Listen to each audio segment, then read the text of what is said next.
Salam kebangsaan Indonesia, saudara-saudariku terkasih, sahabat yang budiman. Kurang lebih 20 tahun yang lalu, informasi masih menjadi barang yang langka, barang yang mahal. Sebuah buku yang katakanlah terbit di Amerika atau di Eropa, baru bisa kita nikmati 3 tahun, 4 tahun kemudian. Dan itu pun masih dianggap sebagai barang baru, padahal sudah terjadi atau sudah diterbitkan 3-4 tahun sebelumnya. Namun semakin hari ilmu dan teknologi semakin berkembang pesat. Apa yang terjadi dimanapun, di belahan bumi manapun, pada saat yang sama bisa kita nikmati. Dan berbarengan dengan itu, informasi yang sebelumnya mahal dan langka menjadi barang yang murah dan berlimpah. Apapun yang terjadi, biasanya ada sisi positif dan negatifnya.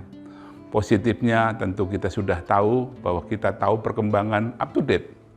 Namun kejelekannya kita dibanjiri informasi-informasi yang sudah diolah sedemikian rupa demi kepentingan si pengolah dan artinya tidak jujur.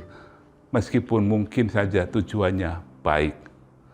Dan juga setiap orang bisa mengupload informasi apapun dan bisa-bisa dianggap sebagai kebenaran, padahal hanya pendapat orang per orang belaka.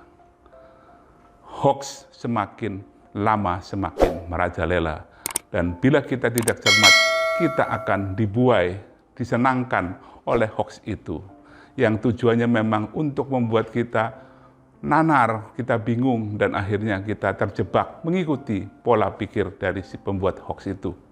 Kita kadang-kadang dijunjung, disenangkan, dibuai, dan kita merasa senang, padahal informasi itu adalah informasi yang tidak benar. Kita benar-benar harus cermat, karena ketika kita senang atas sesuatu yang tidak benar, kita telah terjebak pada hal yang negatif. Dan ini tidak boleh terjadi, karena dasar dari sebuah informasi, sebuah berita harusnya adalah kebenaran. Karena dengan kebenaran, betapapun pahitnya, kita akan tergelitik untuk memperbaikinya.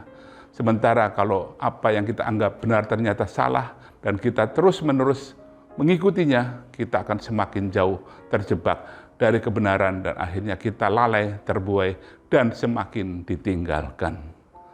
Saatnya kita sadar untuk meneliti, menelisik informasi apapun yang kita dapat, karena apa yang menyenangkan belum tentu baik. Kita sering dibuai oleh racun yang berasa madu. Padahal yang benar adalah kita harus bisa merasakan kepahitan, tetapi itu adalah kebenaran. Syukur kalau itu manis dan benar, tapi lebih baik pahit tapi benar daripada madu tapi sebenarnya adalah racun. Itu yang harus kita sadarkan.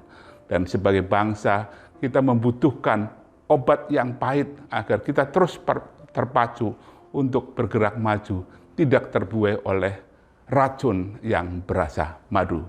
Selamat merenungkan dan salam sehat untuk kita semua. Terima kasih.